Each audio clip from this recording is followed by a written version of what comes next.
The sound of the key jingling in the door was enough warning.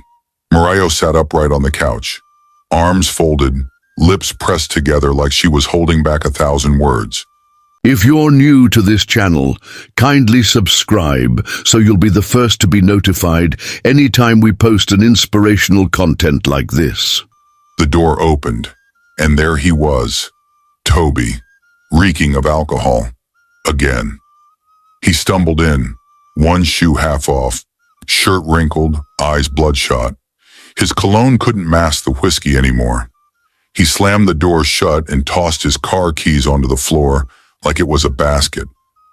Morayo watched him in silence. Toby looked around, squinting like he forgot where he was. "Oh, you're still awake," he muttered. "No, Toby, I'm floating," she said flatly. He chuckled. "Still funny. That's good. Keep the jokes coming." Morayo stood. "You've been drinking again. It's past 1 a.m. Where are you coming from?" He slouched onto the couch. "From failure, Morayo. That's where I'm coming from." She stared at him. "Do you think this is funny?" she snapped.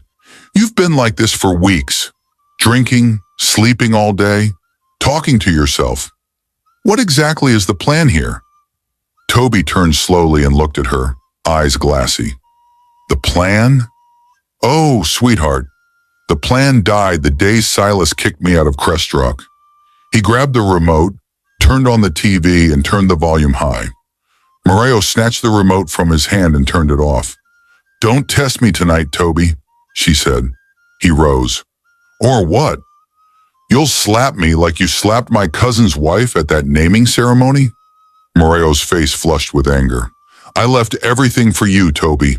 My marriage, my comfort, my status. You told me if I married Silas and distracted him, we'd take the company together. That was the plan. But look at us now, broke, jobless, in a rented apartment that smells like kerosene and regrets." Toby pointed at her chest. "You messed it up. You got too emotional. You let that dupe girl outsmart us. She warned Silas and he pulled out of the Dubai deal. That was our moment." "You were supposed to protect me," Morayo shot back. "Instead, you gave me lies and leftovers. You couldn't even keep your mouth shut at the hotel." "Oh, don't start that again," he barked. "If you hadn't pushed me to confront Silas, none of this would have happened. You ruined everything." There was a moment of silence. Then Morayo's voice broke. "I had a man who loved me. He gave me everything. I was the envy of everyone. I wore designer clothes and lived in Lekki. Now look at me. Look at what I chose." Toby scoffed. "Then go back to him. Crawl if you must. See if he'll even look at you again." She grabbed her bag from the table. "Don't tempt me. Please," he laughed bitterly. "You were just a pretty face on a throne you didn't build. The moment you lost that man, you became ordinary." Morayo's hand paused on the zipper. Her eyes burned. "You'll regret that, Toby." "I already do." There was silence, thick, ugly, regretful. She walked to the door, then turned back slowly. "You see that whiskey you're always drinking?" she said softly. "It won't numb the fact that you failed, and when it finally wears off, you'll still wake up to your empty bank account and your empty life." She slammed the door behind her. Toby stood there, swaying slightly, staring at the spot where she had been standing. Then slowly he sank to the floor, dropped his head into his hands and whispered, "I had it all, and I lost everything." Outside, Morayo stood in the corridor with her arms wrapped around herself, breathing fast. She turned off the phone, and for the first time in her life, Morayo cried, really cried, not because of heartbreak, but because of the weight of her own decisions. And across town, far away from all the noise, Dupe stood in front of a gate, her suitcase in hand. She looked up at the mansion quietly. It was time to start her next assignment. The Obina household looked perfect from the outside. Clean compound, white pillars, flower pots lined up like obedient children. Neighbors assumed they were a power couple, rich, classy, blessed. But inside, it was war. 2 weeks had passed since Dupe resumed quietly as the new housemaid. As usual, she didn't say much.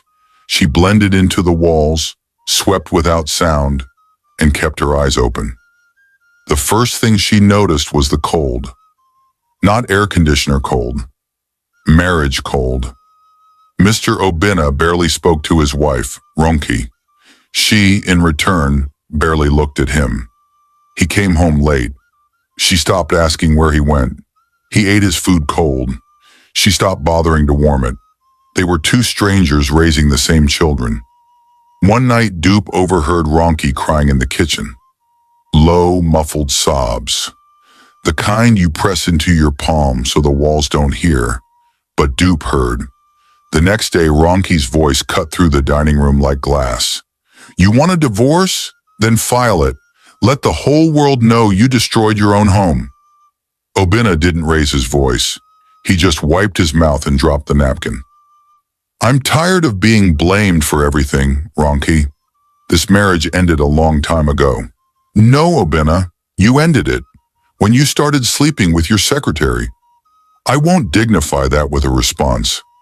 Because it's true, she snapped. Dupe stood in the corner of the living room, dusting picture frames. No one noticed her. That was her gift. She watched Ronki storm out of the dining room, eyes red, lips trembling. She watched Obinna sigh deeply and pour himself a drink. She didn't say anything. Not yet. But she was waiting for the right moment. Thursday morning, Obinna looked extra sharp in his dark blue native. His watch sparkled. His shoes clicked like power. His perfume reached the staircase before he did. He was about to step out when Dupe stepped forward, blocking him slightly in the hallway, a wet rag in one hand. Sir, she said quietly. Obinna barely glanced at her. Yes, she looked up. Please don't go on that trip this weekend. He blinked. What? Dupe's voice didn't shake. The trip to Paris with your secretary. You told Madam you're going to Ibadan, but your real destination is Paris, with Natasha. Obinna froze. He stared at her like he was trying to figure out who, no, what she was. I beg your pardon? Dupe's tone dropped lower, like she didn't want the hallway to hear. I had a dream, a clear one. You entered the hotel room with her, you laughed, you drank wine, then you collapsed. They said it was a heart attack, but it wasn't. She put something in your drink. Her boyfriend was already in the room next door. They emptied your accounts before your body got cold. Obinna slowly lowered his hand to his side. Who told you this? Dupe tilted her head.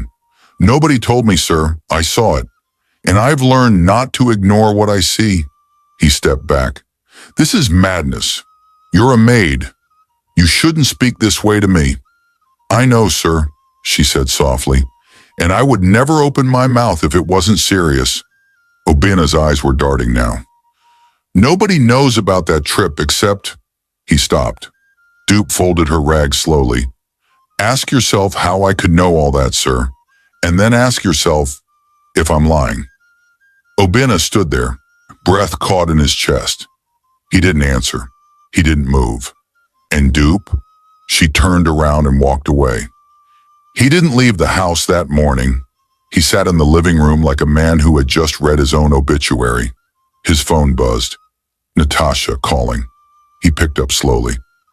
Hey, babe, you ready for Paris? No. Why? Something came up. The trip is canceled. Silence. Then her voice dipped. Is everything okay? He didn't answer. She tried again. We can push it to next weekend, or Dubai instead. You know I'd follow you anywhere. He hung up. At the office later that day, Natasha brought him tea. Her voice was sweet. Here, just the way you like it. He took the cup, looked at it, and poured it slowly into the flower vase on his desk. She stared. What are you doing? He looked at her calmly. I've lost my taste for sweet things. That night, Obinna called his bank to freeze joint accounts. He contacted his lawyer. He moved key files off Natasha's shared drive. He didn't speak much at dinner. He just watched Ronki carefully and silently wondered if Dupe was also seeing her, because now he knew something without a doubt. That girl was not ordinary, and everything had changed. The house was unusually quiet, not peaceful, just quiet. The kind of silence that comes after an argument no one won. Obinna and Ronki were no longer speaking. No questions, no greetings, just cold acknowledgments and long silences at mealtimes. It was a Saturday morning. The sun was soft. The breeze smelled like wet dust and early errands. Somewhere down the street, someone's generator sputtered to life. In the kitchen, Dupe stood by the sink, rinsing a batch of tomatoes. The window beside her was open. She could hear the gateman hosing down the front pavement, singing to himself. She was calm. She always was, especially on the days she had something heavy to say. Madame Ronk entered the kitchen wearing a cream-colored caftan and a head wrap. Her face looked tired. She didn't notice Dupe at first. She just moved straight to the fridge and pulled out a bottle of water. She opened it, took a long sip, then turned. Their eyes met. Dupe greeted softly. "Good morning, Ma." Ronki nodded. "Morning." She took another sip and turned to go, but Dupe spoke again. "Ma." Ronka stopped. "Yes?" Dupe gently placed a tomato back into the bowl and turned to face her fully. "I know about John." Ronka frowned. "What?" "I said I know about John, your ex, the one you've been chatting with for the past few weeks." Ronki blinked rapidly. "What are you talking about?" Dupe's voice didn't change. "He booked a suite, Ikeda GRA, this weekend, just the two of you. You've been planning it for days now. But if you go..." Ronk took a step forward. "Excuse me? Are you reading my messages?" "No, Ma," Dupe said calmly. "I don't touch what isn't mine, but I see what I meant to see." There was a pause, then Dupe added, "If you go to that hotel, you will lose your marriage and your dignity. What you think will give you comfort will bring you regret." Ronk's throat tightened. She tried to speak, but no words came out. Dupe picked up another tomato, continued washing like nothing happened. Ronki's eyes welled up. "You have no right. You're just a maid." "I'm a witness," Dupe said softly, "to what your heart already knows is wrong." Silence filled the kitchen again, not cold this time, just heavy. Ronki gripped the edge of the counter. "He betrayed me first." "I know," Dupe replied. "He hurt me. He made me feel invisible." Dupe nodded slowly. "And you wanted to feel seen." Ronk wiped her eyes quickly. I wanted to feel something again. Anything." Dupe turned off the tap, dried her hands, then looked Ronk straight in the eyes. "You still can, but not in that hotel room." She picked up the bowl of tomatoes and walked past Ronki gently. As she stepped out of the kitchen, she paused. Sometimes revenge feels sweet until it rots everything it touches. Then she left. Ronka stood there, her back against the fridge, her eyes full. She didn't go to the hotel that evening. She stayed in bed and stared at the ceiling for hours, deleting chats, ignoring calls, whispering apologies to herself. Meanwhile, Obinna sat in the guest room that night, laptop on his lap, reading through Natasha's financial movements. Dupe walked past his room without looking in, but somehow, Obinna felt like she knew. The next day, for the first time in a long time, Obinna came downstairs and didn't head straight for the door. He sat in the living room, opened his mouth to speak, and Ronki slowly joined him. That conversation would change everything.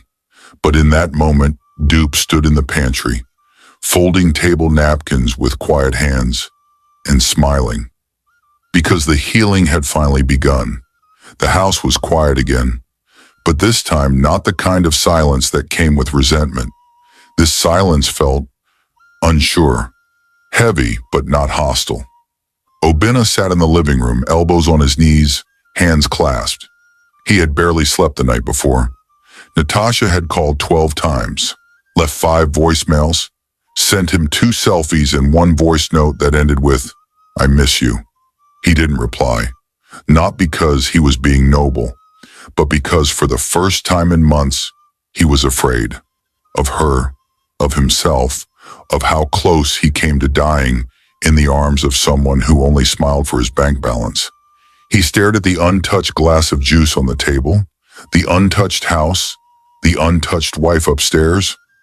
Ronki came down slowly, no makeup, no earrings, her scarf loosely tied like she didn't even bother.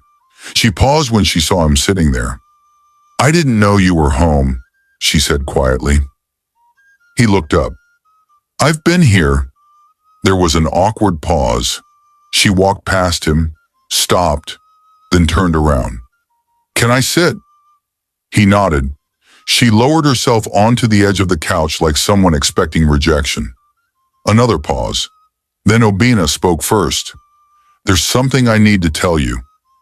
Ronki looked at him, tired, cautious. "I've been having an affair," he said, "with Natasha, my secretary." She didn't move.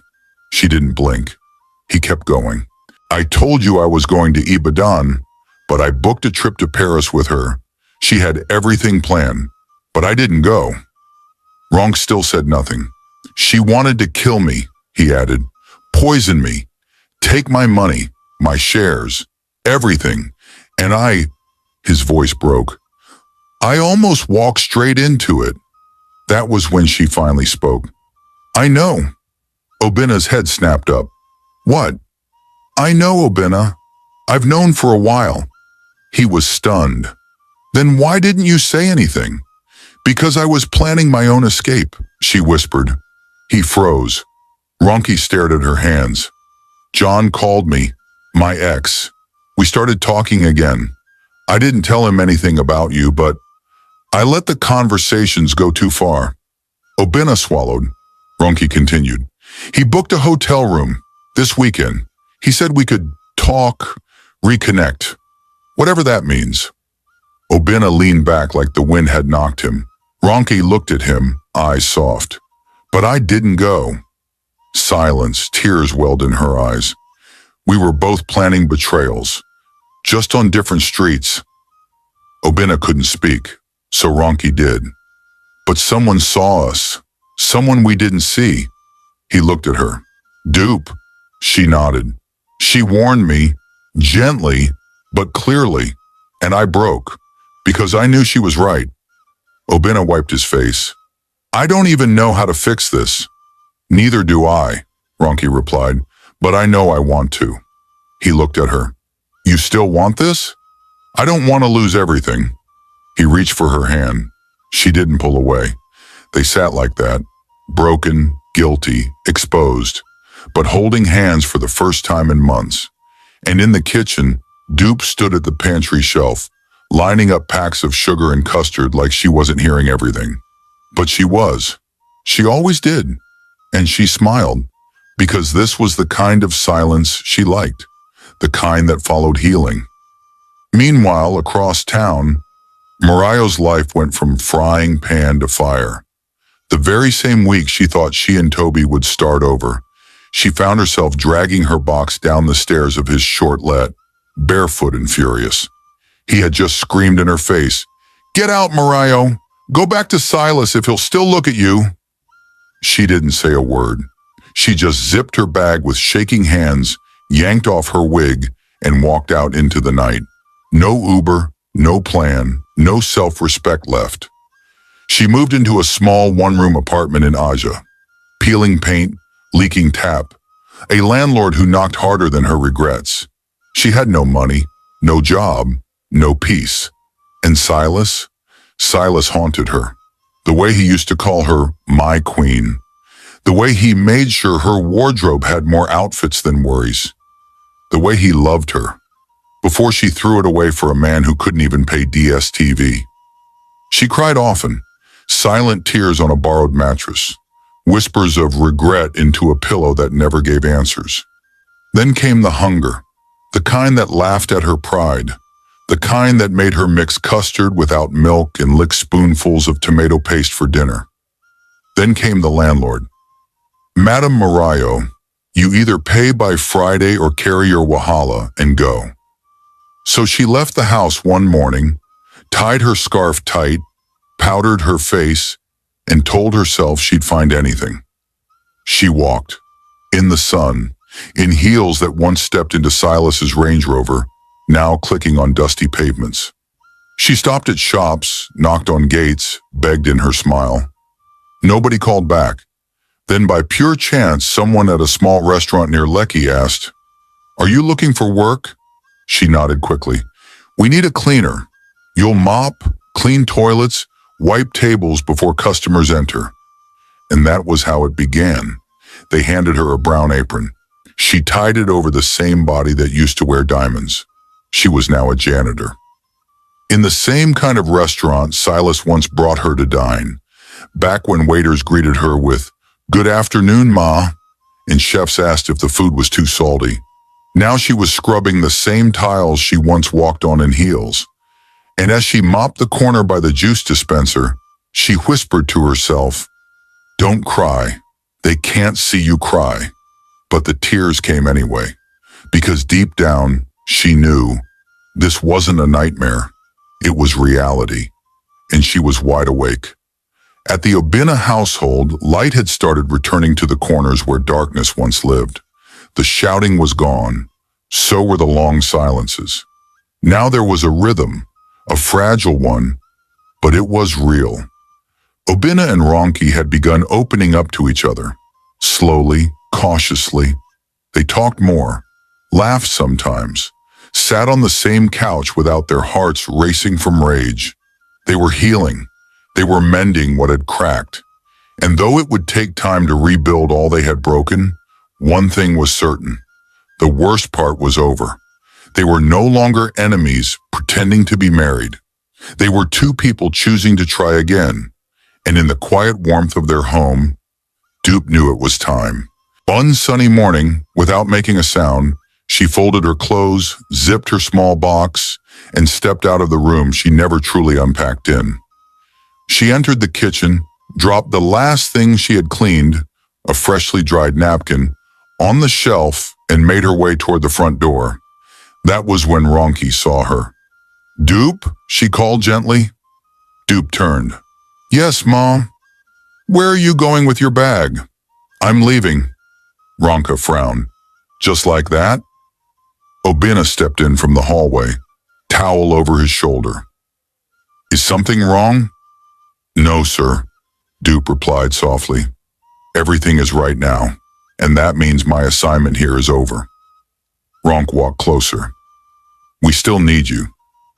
"No, Ma," Dupe said with a small smile. "You need each other now, not me." Obina folded his arms. "But we don't even know where you're going, or what to give you. At least stay until the end of the month." Dupe shook her head gently. "I never stay longer than I'm meant to. That's the rule." Ronk's eyes softened. "Thank you." Dupe nodded. "Live gently. Talk kindly. Watch each other." They both stood there, husband and wife, watching her like they were seeing her clearly for the first time. Dupe picked up her box, walked to the door, and turned just once. "I wish you peace. Hold on to it." And with that, she walked out. No sound, no fanfare, just calm footsteps fading into a new beginning. Meanwhile, across Lagos, Morayo had just finished cleaning the women's restroom when her supervisor burst into the mop room like a hurricane. "Morayo, VIP customer just entered. Go wipe down table 6 and make sure the juice bottles are aligned." She didn't argue. She was tired. Her back ached. Her knees were calling for hot balm.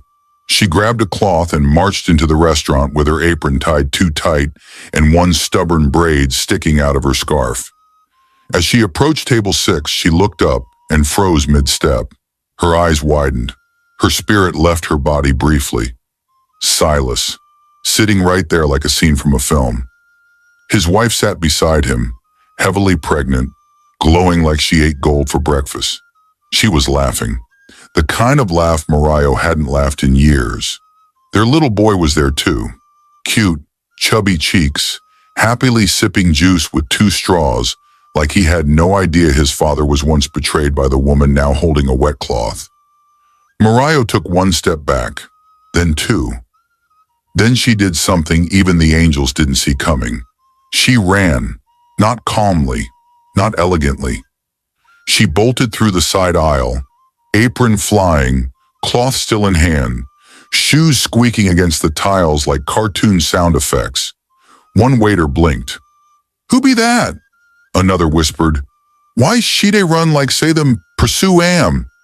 The manager shouted, "Mariah, where are you going?" But she was gone, out the back door, into the sun, into pure, unfiltered embarrassment. She didn't stop until she reached the next street, breathing like someone who just escaped prison. She leaned against a wall, pressed her hands to her chest and whispered, "Blood of Jesus." It wasn't even that Silas saw her. He didn't. He didn't recognize her. He didn't glance around. He was too busy peeling meat for his son and laughing with his glowing wife like his world had never cracked. And somehow, that made it worse, because he was over her, and she was still living in the shadow of what she threw away. Across town, the sun was shining, but the street was quiet. A cab pulled up slowly in front of a massive white mansion in Ikoyi. Tall gates, high fences, security cameras at every corner. The kind of house where secrets wore perfume and pain hid behind tinted glass. Dupe stepped out gently. She adjusted her scarf, straightened her plain gown, and lifted her small box from the car. She stood still, right there in front of the mansion, her face calm, her eyes focused. And then she smiled, that quiet smile, the one that came before healing, before truth, before revelation. Because she wasn't just a maid, she was the fixer. And this was her next assignment. Thank you for watching. Please give this video a thumbs up and subscribe to our channel. Also share with your friends and family.